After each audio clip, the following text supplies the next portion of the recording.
Hey guys, Misha Mavros here, and today I'd like to talk about BPD and anxiety. Now, with my other videos, I've kind of referenced it, saying that we have anxiety, but I haven't really gotten to focus on it in the whole video. And it is so common for us. And I feel like a lot of people don't really understand that, or they don't necessarily think that we have it because BPD is its own disorder, but yet so many other illnesses come into play as well when we experience it because of those heightened emotions. So we experience the mania instead of happiness. We experience depression instead of sadness, and rage instead of anger. So instead of being nervous, we feel anxious. We feel anxious, and that in basically is what anxiety is. There's so many different anxiety disorders. There's general anxiety disorder and social anxiety disorder, and that's just different types of anxiety. But generalized anxiety is more of just being very anxious and it needing to take over different parts of your life. So when you find yourself struggling to leave your house because of a job or being at a social event or school, just works you up so much and it makes you so worried about things that could happen. That is basically what having an anxiety disorder is. So I think that having symptoms of anxiety with BPD, it makes so much sense that we would experience that, but yet it also tends to take over our life, and we're just going through so much. So the anxiety usually doesn't get treated first among other seemingly more important things, but sometimes it can be seriously debilitating for us. So I know that they prescribe different types of medicine for anxiety, but the problem is sometimes, you have to go through so many different medications and so many different dosages, and sometimes it can interfere with other medicine that you're taking for other symptoms of your BPD, and it could take a really long time to get that perfect method, and then other times, you may not want to take it at all, which is a very reasonable thought because a lot of us don't really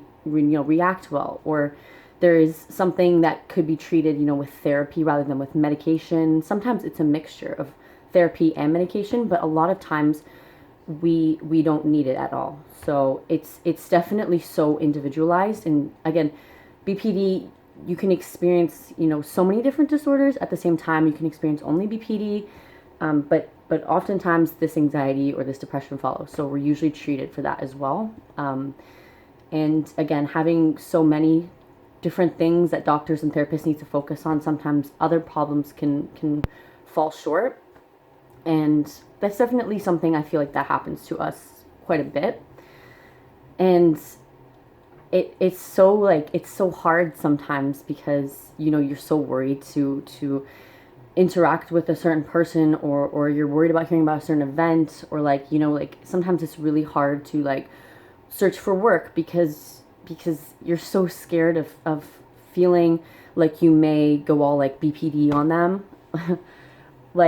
Just in that you don't want to fuck it up, and you're so worried about the past of some situations fucking up. You just get so worried about putting yourself forward again in fear of that. And sometimes our actions make us so upset with ourselves that we're not able to think about anything else. We're just overwhelmed by that. And then that's when the anxiety and the depression, I feel like, seem to follow a lot. So with the other symptoms of BPD, the fear of abandonment, if we are so afraid of being abandoned, it could work us up into quite a serious anxiety attack and a panic attack over this person leaving, or over something impending, something coming up. If it's serious enough, we become really anxious. And it's hard to explain if you don't have anxiety, but I feel as though having small parts of it is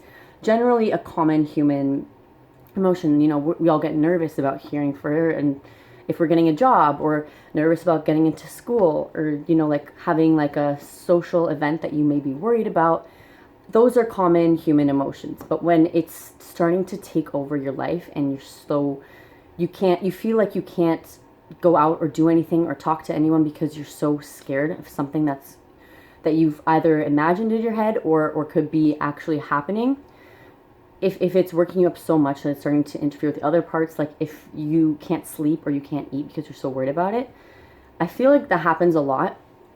You know, when you can't sleep because you're actually just staying up thinking about that, or like money struggles. Sometimes, you know, you can be really, really anxious over like, how am I going to pay for it, or how am I going to, you know, get by? Like sometimes it, you know, it's kind of like between life or death, and that's how you're seeing it in your head.